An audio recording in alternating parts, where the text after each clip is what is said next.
Welcome back to Coffee Corner Motorsport, Full Beans the podcast. I'm your host Terry, and this is of course my weekly Formula One news show, Formula One Espresso News, where I bring you all the latest from the paddock to the podcast via my shed with my coffee. And what have I got in store for you for the next 30 minutes? We're going to be continuing last week's story with, of course, the news dominating the headlines, and that is Yuki Tsunoda and the Liam Lawson switch. We're going to be talking about Valtteri Bottas and broken promises. We're going to be talking about Checo because he's finally found a voice again. And we're also going to be discussing Aston Martin and the latest with their shares being sold. And, of course, George Russell and the latest with his contract with Mercedes and some interesting developments from the paddock. So if all of that takes your fancy, there's just enough time for me to say, put that kettle on, grab your coffee, hit that like, follow, subscribe, whatever is available to you on the platform you're listening to this podcast on. And I'll also chuck in a Japanese Grand Prix preview at the end of the show for you as well, which will only take 2 minutes of your time. If all of that takes your fancy, let's sit down, strap in, and give us some full beans.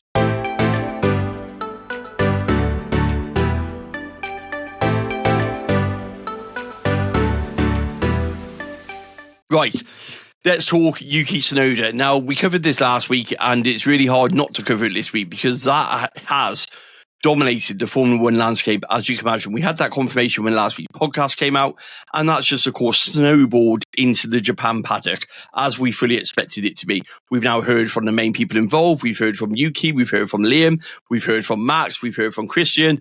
We've certainly heard from 𝐵𝐿𝐼, who's been, trying to throw everybody under the bus. I mean, trying to throw Adrian Newey under the bus was a new low for me, if I'm being perfectly honest. So for those who don't know, 𝐵𝐿𝐼 alluded in one of his many interviews. Now, he does a newspaper column. He does loads of interviews for different media as well. He is a spokesperson, and he is someone the journalists go to because they know that he will talk, basically. Let's be brutally honest about that one. So with regards to Adrian, the news has come out that because of an incident with Pierre Gasly, which Yuki caused, that Adrian had a chip on his shoulder. He was angry about Yuki causing an accident, and it's somewhat Adrian's fault that Yuki's not been promoted before now. Now, that's just complete and utter rubbish because ultimately, yes, Adrian has sway at Red Bull, but I don't believe for 1 minute that 𝐵𝐿𝐼 and Christian Horner have not promoted Yuki because of something Adrian said, or Adrian may have been holding a grudge from a Grand Prix. I mean, Adrian is the sort of person who would get angry and move on, I feel. I don't feel he's someone who would hold a grudge against Yuki Tsunoda for that, if I'm being perfectly honest. So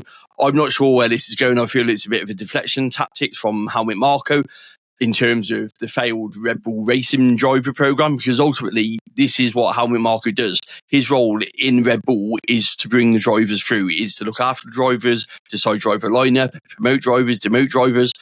All what we're seeing with terms of the turnover with Red Bull drivers can be attributed pretty much the majority of that to 𝐵𝐿𝐼 and those decisions. Now, don't get me wrong, Marco has got some amazing things right with the talent we've got on the Formula One grid. He's also got some things incredibly wrong, which when you look at drivers who have gone off to do other things, Pierre Gasly, Alex Albon, to name just a few, you'd have to say their driver swaps, Carlos Sainz, you'd have to say their driver swaps, which ultimately, at the time, 𝐵𝐿𝐼 probably called wrong and should have given those drivers a bit more love, attention, and a bit more opportunity, really. So for me, that's why I feel a lot of the blame for, the driver situation that Red Bull find themselves in can be attributed directly to 𝐵𝐿𝐼, because that is his benchmark. That's his job. That's what he's there to do. So I think while he exerts this influence over both the Red Bull board and over the two teams quite clearly, he has to also own up and take responsibility when things don't go his way. With regards to Liam said it's come as a shock. He said that basically he had the phone call, same as Christian phone Yuki, and said it might be happening, and that he realised it may come at some point, but he certainly didn't feel it was going to come after 2 Grand Prix.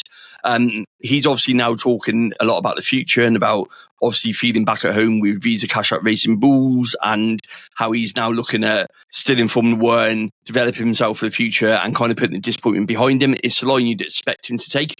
I don't see why he would take any other line with it. Yuki's talked about the positivity of obviously making the step up eventually. He's talked about getting an opportunity, how it's a fairy tale to be racing his home Grand Prix for the main Red Bull team. How he even, going back to blue livery reminds me of his junior categories coming up through when, of course, he was backed by Red Bull and driving in blue, even though they're driving in white this week because they're going to look like 𝐔𝐘𝐒 RB with their Japanese livery, but that's a different story altogether. But yeah, so for me, it seems very much a PR exercise that the Red Bull drivers are all doing, if I'm honest. Max has obviously talked about liking that tweet that was put out about how it was harsh on Liam. And what he said is basically, yes, that's what happens when you like a tweet. You click on it and like it. It can be much clearer than that what Max's thoughts on it. They've talked a lot about Red Bull, about developing the second car that's maybe not running the same spec as the main car, which dangerous territory if you're going down that route. What I mean by this is, with the cars, when we look at setups, there are some driver-specific setups that the drivers can make. So some of the changes that are made, such as what rear wing you put on, how much downforce you put on, what load you put on the front wing, what settings you like, these are interchangeable parts with the drivers and their style and how they adapt to things. Now, with regards to running a different spec car, that means you're rolling back the updates on a car. That means you're going back to a previous complete specification. So that could be a different floor, a different front wing. That's what they mean by that. Now, when you start doing that, it's really dangerous, because what is then the issue if something goes wrong? Is it the driver or is it the part that's failed? Now, theoretically, if you've got a part that's on a main car, like Red Bull have on Max's car, and that car's performing and getting X, Y, Z in terms of lap times, the theory is that your sister car, the second one, across a garage from you, should be able to do the same. Now, if you roll that update back to, I don't know, say a 2024 spec or an older spec because you brought a new floor, and that car's still not getting the same sort of lap times as what Max's car's getting, at what point then is it the driver's fault, or is it the team's fault because they're not supplying the driver with the right car? Now, we've heard Sergio Perez's dad talk quite openly about this, suggesting, and it is suggesting, that they drive two different cars, and saying that if Max was in Checo's car, maybe he wouldn't get out of Q1 either. I'm not sure how much truth is in that. I don't feel that teams under the current cost cap era would run two cars differently for a major amount of time. It's something you might do if you bring, we've heard it before. We saw McLaren do it last year, where they bring updates to Lando's car, but not Oscar's, and then bring it through one or two races later. That is what's kind of common in the current cost cap era, whereas in the past you would have just produced as many as you wanted to because you had no cost cap, and you would have obviously just chucked them on the car, sort of without even thinking about the cost implications, because you didn't have to worry about it. So we do see staggered updates from teams. So we do see almost something like this, but Red Bull are on about setting up the second car, or certainly Helmut Marko is. So you do have to grab your grain of salt with this one, and you pinch of salt and take it for what it's worth, because it is coming from Helmut Marko from that point of view. But they are talking about running the second car a little bit differently. Now, obviously, they've also alluded that this will be the last driver swap of the season. That's mainly because they've run out of drivers to put into that main team. Now, with the way the rules work, you can only have 4 drivers in your car during the season. Now, Red Bull are obviously up to their third already. And when you look at super license holders that Red Bull have currently got, they're not there in abundance. We know that 𝐵𝐸's had his applied for. He's got enough points, but he still technically doesn't have a super license. He's, of course, completely unproven at the top level. You'd expect to see 𝐵𝐸 in the 𝐵𝐸 Racing Bulls before he goes into the main Red Bull team. We even saw them do that with Max. So I would imagine that's something that they are looking to do. They're trying to get dispensation from the FIA. His birthday's in August, I believe, so he could step in at that point. You then got, obviously, you've got 𝐷𝐿𝐼𝐒, you could promote up, and you've got 𝐸𝐻𝐿 as well, who could come in. But in terms of super license holders, they're not as rich as what they were last season, when they had all these drivers, with the exception of 𝐵𝐸, who didn't have his license yet. But then you added in Sergio Perez and you added in Daniel Ricciardo into the mix. So you can see that pool has been diluted very quickly with the sacking of Daniel Ricciardo and the sacking of Sergio Perez. From a Red Bull point of view, they don't have a lot of options. So this talk about we're putting Yuki into the end of the season, yes, has been sort of buffered by the payment that Honda have made. Honda have made it clear they're not going to back Yuki anymore past this season, because they're obviously all in on Aston Martin. So they're kind of leaving Yuki to find his own path, they're saying. Well, I know that path will find its way with Honda to Aston Martin, maybe in a reserve role or some other capacity. I don't know. I have to wait until the end of the season. That's where my thinking still is. If Yuki doesn't get a seat at Red Bull, which is probably unlikely with the new engine deal coming in, because whilst we lose Honda's influence, I imagine the incoming Ford will have an influence on who they want in the Red Bull seat as well, with, of course, Ford teaming up with Red Bull powertrains to produce that engine from 2026. You'd imagine that Ford will have an argument to who they want to see in the car, and I'm not sure a publicly backed Honda driver is who they want in the car. Now, yes, that partnership would have ended, as we know, the same as the engine supply, but Yuki will still be associated with Honda, and I'm not sure Ford want that in terms of marketing and the PR thing. So I'm fully expecting Red Bull and Yuki to part ways at the end of the season, which would leave Yuki free to go and do his own thing, which is why I still feel a reserve Aston Martin. Well, we know they've had Stoffel Van Dorn for a number of years. We know they've had Felipe Drugovich. Reserve roles at 10 of plenty as Alpine improving, so you could even just add Yuki onto the books and just bring him to all the races, the same as what they currently do. You could put him in instead of Stoffel, for example. There are lots of things you could do to bring Yuki into that Aston Martin Honda umbrella if you wanted to. Unless, of course, it is all true about Adrian, and then Yuki won't be good to Aston Martin because Adrian don't like him according to Helmut Marko. But yeah, I'm not sure how much truth is in that one. But that is pretty much where we are with this Red Bull situation. We know they're running that special livery, which is a tribute to Honda. So it's a throwback to Honda's first win. Looks good, that white does, I must admit. The overalls look a bit weird. They've done the overalls and put a blue collar on. It kind of looks like Max is wearing them over the top of his old overalls. If I'm honest, if you get a picture and have a look at it, it's quite amusing. In terms of the car itself, it is a struggle. Yuki himself has talked about he's had a simulator run and it was good, but then in next breath he also talked about he had a simulator run and it wasn't so good, and it clearly showed some of the challenges that the RB21 has.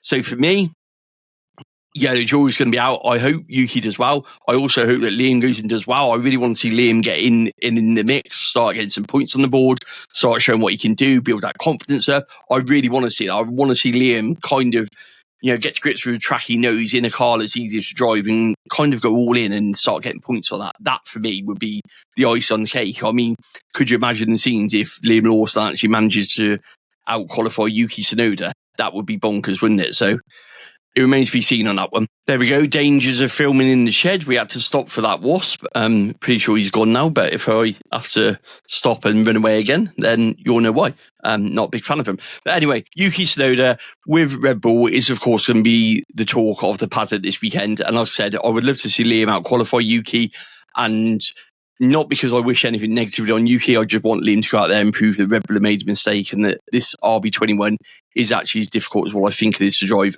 If it wasn't for Max Verstappen and the pure driving talent that Max has, they would be in a lot more trouble in that one. Right, let's go on to Valtteri Bottas, the next one to talk about. So Valtteri Bottas, he's opened up a bit on a couple of podcasts over the past week or so about the situation that he had with his contract last season. And he's basically talked about this broken Audi contract that he had. And what he means by this is he gave up opportunities because he was promised this Audi seat from the team last year, which obviously didn't come to fruition because they went with Nico Hülkenberg and Gabriel Bortoleto. But he's saying that he had a contract on the table for Williams. Now, this was before Carlos Sainz signed, so obviously Carlos had that to and fro sort of moment. In between that, they seem to have reached an agreement with Valtteri to bring Valtteri back to Williams.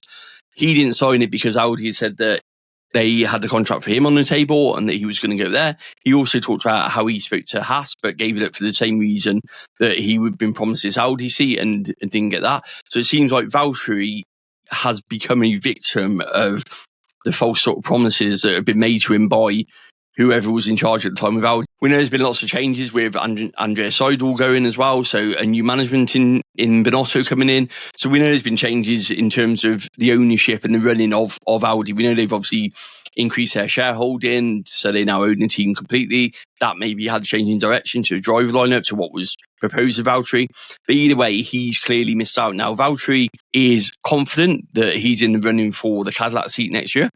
That will bring us nicely onto the next part, which is, of course, Checo and Cadillac. Now, Cadillac have come out this week, and Mario Andretti has been talking. Now, for those who don't know, with the Andretti bid obviously failed and got changed over to this Cadillac bid. Now, all of the Andretti Motorsports is now run by TW Global, is what is run by, including the Cadillac Formula One team.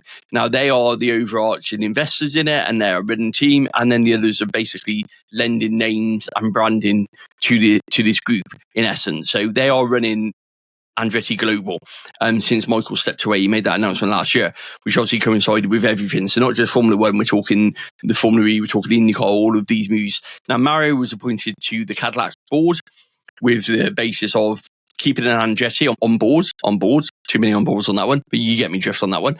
So keeping an Andretti name involved in the bid, and also just securing sponsorship deals, all these other things that go with it that Andretti had already secured before they switched over to Cadillac. They felt it was really important to have some continuity there by making sure that there was still an Andretti name involved within that Cadillac bid, because even though there may not have been agreement with the FIA and Formula One management, a lot of people were surprised at not having Andretti in Formula One due to the name and what it brings with obviously Mario being a former champion, that side of things.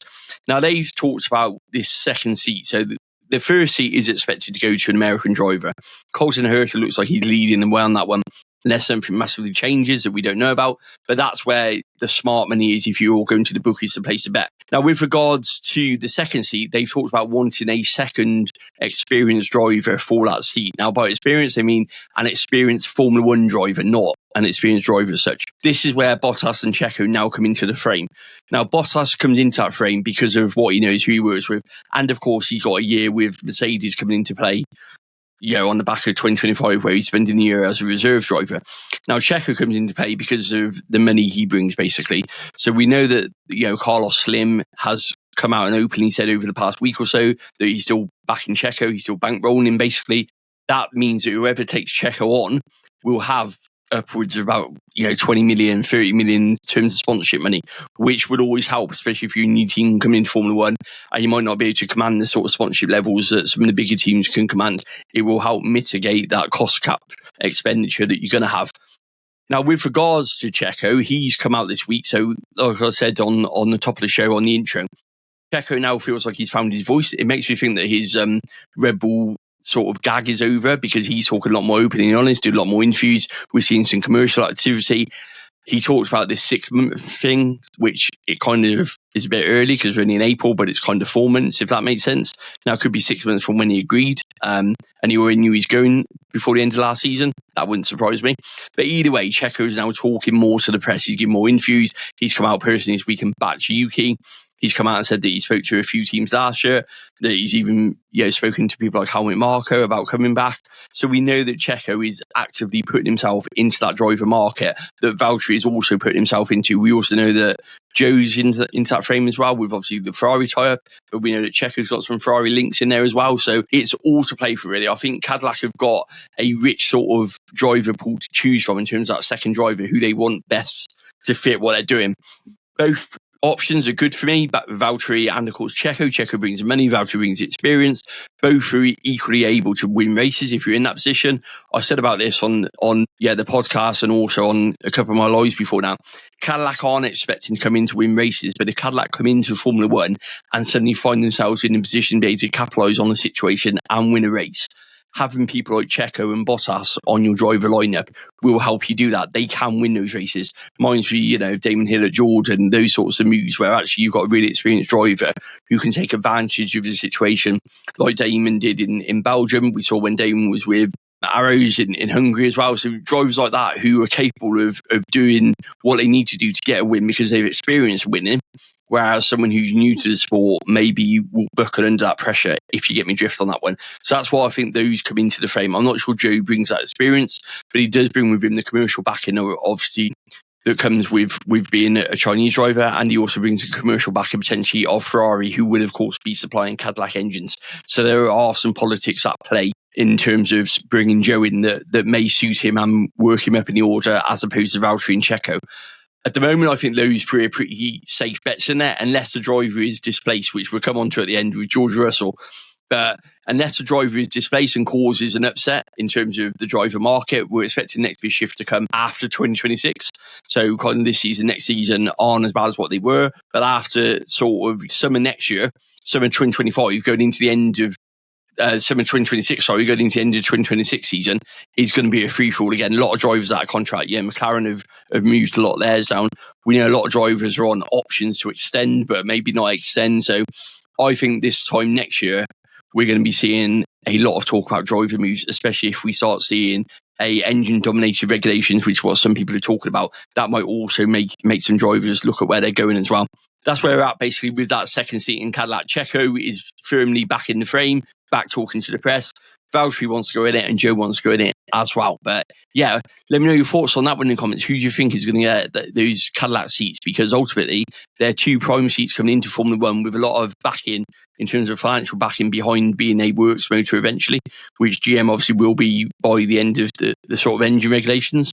So I'm really intrigued to know what your thoughts are on who you think is getting both seats actually at Cadillac. Do you think that it will be 𝐄𝐍𝐿 and another driver, or do you think they're going to throw a curveball and actually go completely off pace and off market and pick two random drivers who we haven't thought of? Interesting times ahead.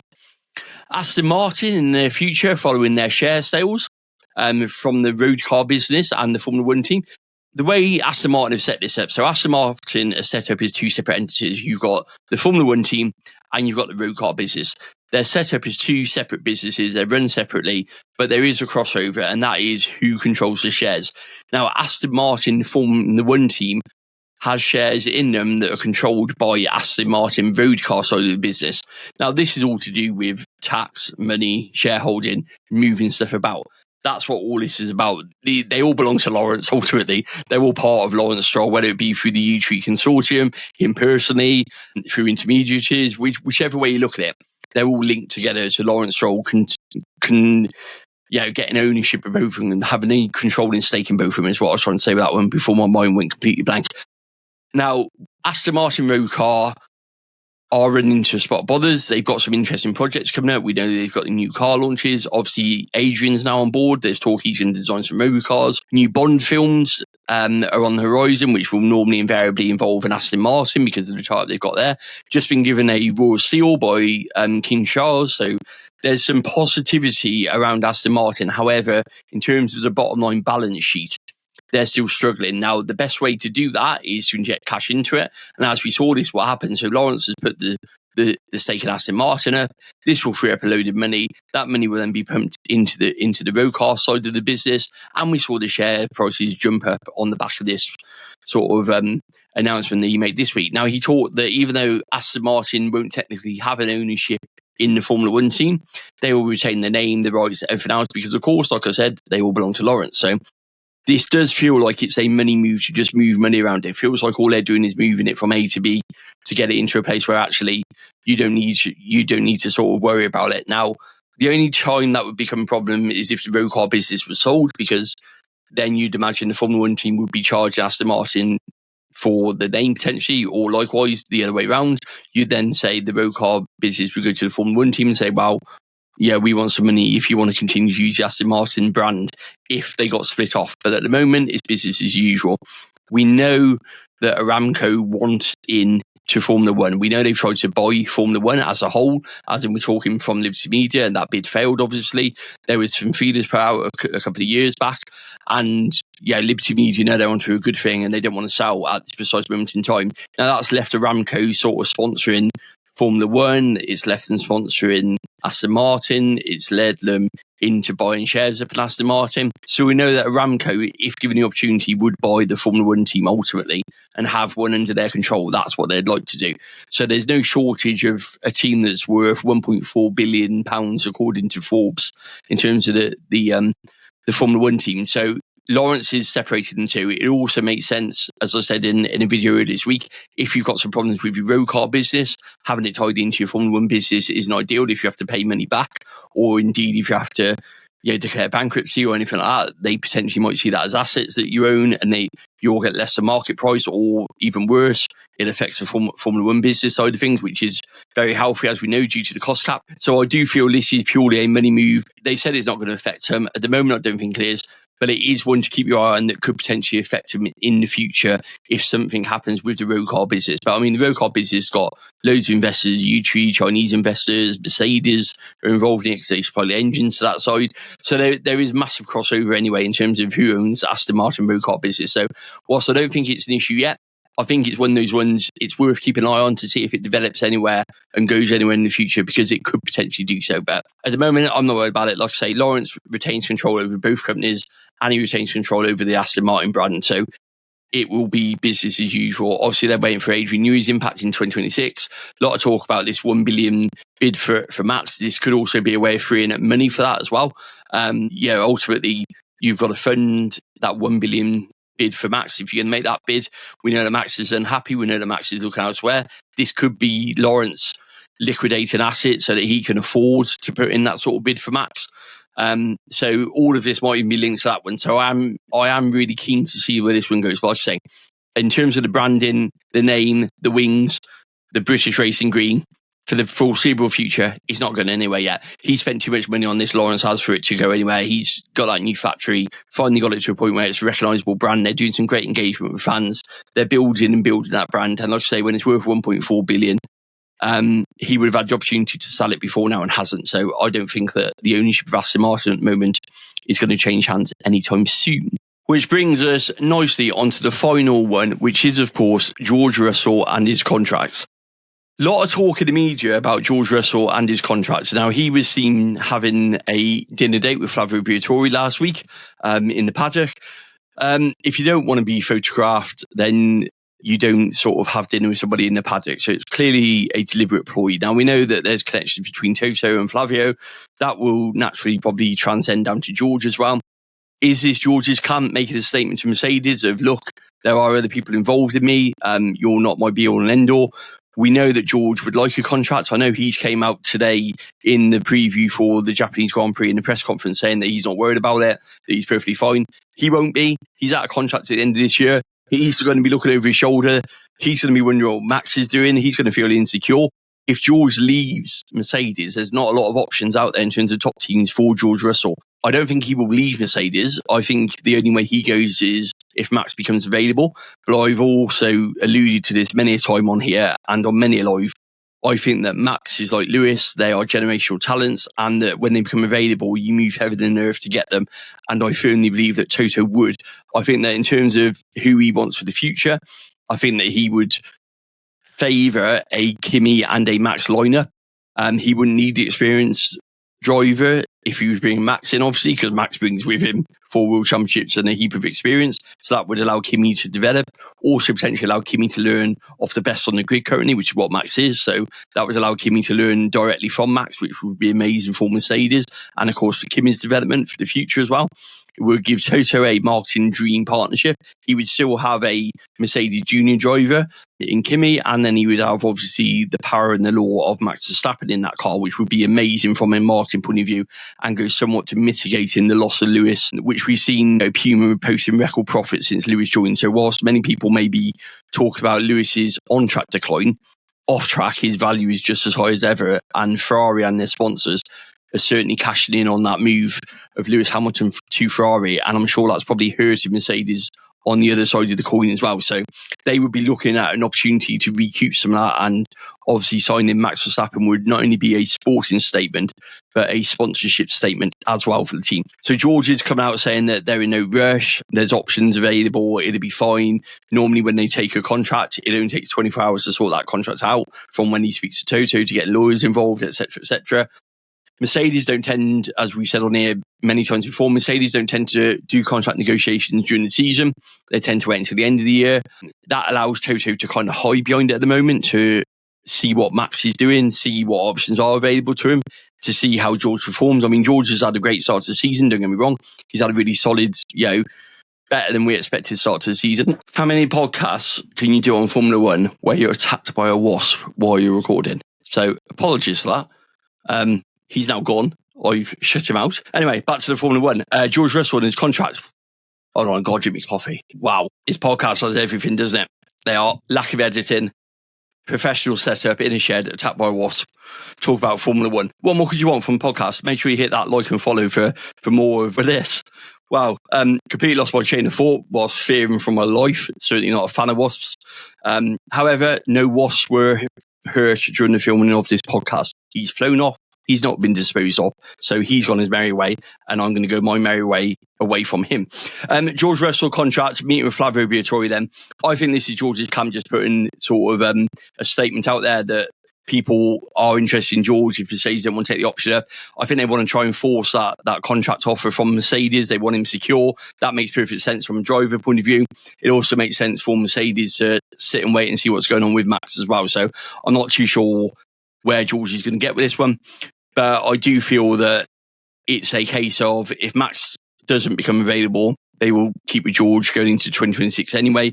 But I do feel that he's, at the moment, second on Toto's list of drivers for 2026, much to probably George's annoyance, that he feels he's probably done more than enough to prove that he should have that second seat. Even if Max was coming in, I'm sure he'd still want that second seat. But meant to be seen. I could be completely wrong on that one. However, I do kind of feel that George Russell not having a contract, if it's the same going into sort of Miami time, if it's the same going into summer break, I would be nervous if I was George Russell.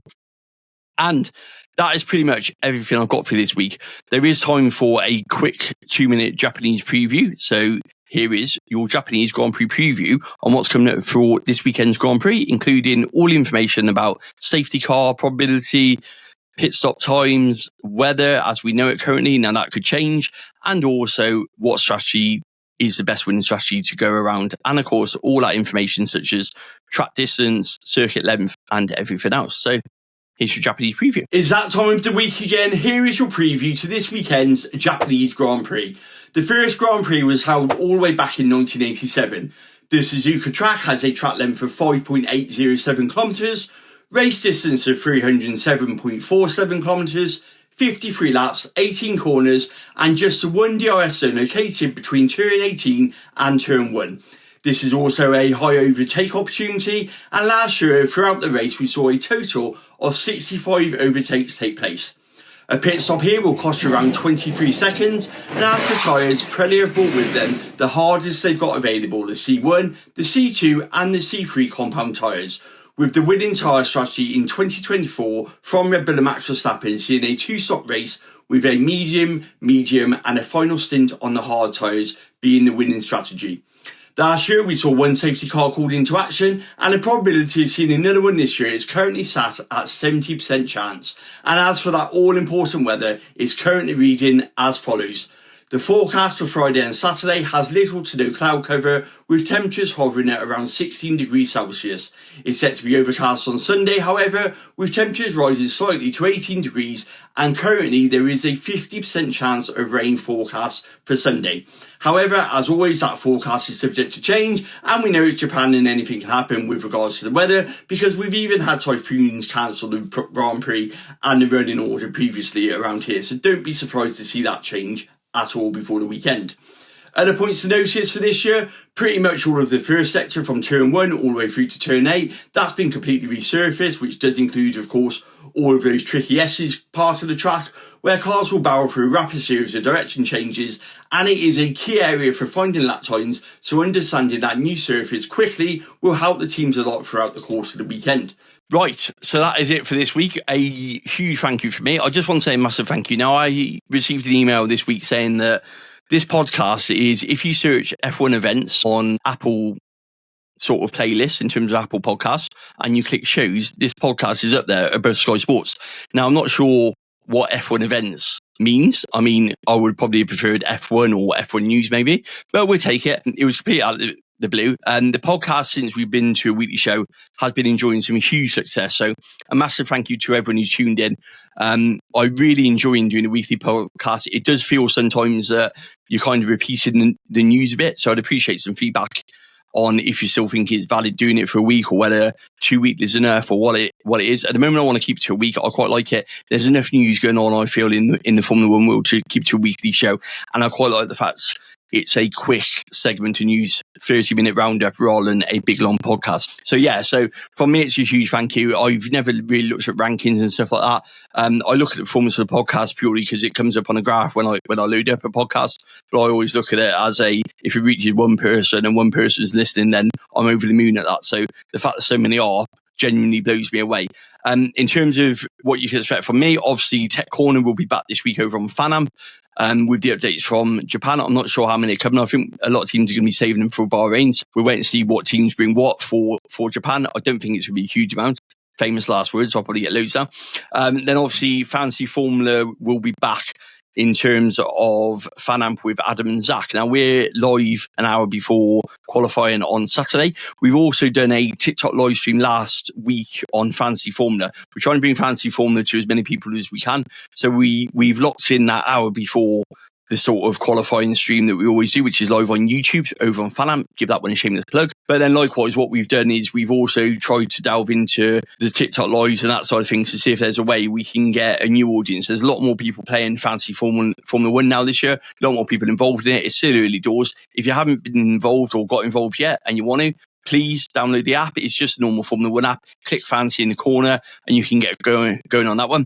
And then if you want any advice, any tips, any hints, over on FanAmp, the Fancy Formula page has got loads on there. And of course, we've got the live stream and the videos. And Adam himself and Zach are both fancy experts. I just play, although at the moment I'm beating Adam, but don't tell him that one. Showing that fantasy formula, showing that budgets and all those things don't trump tech knowledge. That's my aim for this season. But anyway, that's enough about the fantasy formula. Enough about it for now. So a huge thank you to everyone who checked out the website. The website's on over 1,400 hits since it was launched at the beginning of January. That is www.coffeecornermotorsport.com. I've now got all sorts of news on there. So there's articles on there. There's obviously links to the podcast, links to social media. In terms of articles, Formula One, there's IndyCar on there, there's Formula 2 on there, there's now F1 Academy on there, as well as Formula 1 news on there. So I'm trying to branch it into a lot more motorsports as well in terms of the writing side of things. So if you do get a chance, head on over, click on the articles part, you'll find them all on there. You can even select by what actual sport you want to go into as well, so you don't have to scroll through them all. You can just click Formula 1 and get all the Formula 1 news, click IndyCar, get that, click Formula 1 Academy, etc. You get me drift. So I really appreciate it if you've gone that one. That one seems to be rising up for the Google rankings as well. So it's clearly getting some traction when people click on it, which I am forever grateful for. I genuinely don't take it for granted that people take the time and effort to watch a video, listen to a podcast, go and read the article. It means the absolute world to me.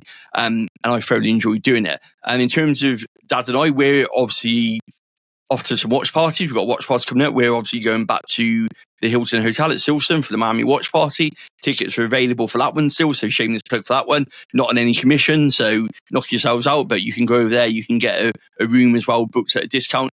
£50 a ticket for the Miami Grand Prix watch party, which is on the roof with a DJ, and obviously you buy drinks on top of that one. Drinks are not included. But if you fancy it, head on over to the Hilton Silverstone Instagram page, click the link in their bio, and you can get tickets for that one. We're also going to a Barcelona watch party, which is also at Silverstone, a part of the Racing Club one. And we've also just brought tickets for an evening with Damon Hill at Silverstone Museum as well. So yeah, Silverstone is on our horizon. Lots to see there. And we are at Silverstone Grand Prix. I keep getting asked what Grand Prix we're going to this year. We are going to be doing Silverstone, and we are looking at one other. Dad's throwing a curveball into where we're going. Drop us in the comments where you think Dad's wish dream Grand Prix is for this season. Obviously, we did Las Vegas last year. I'll give you a clue. It's not Monaco. So it's not Monaco for all those who know that Dad's got that one on his list. That one's too soon for us. But Dad has dropped in a complete curveball of where he would like to go for 2025. So I'm intrigued to see who guesses Dad's dream Grand Prix destination for this year to celebrate his big birthday.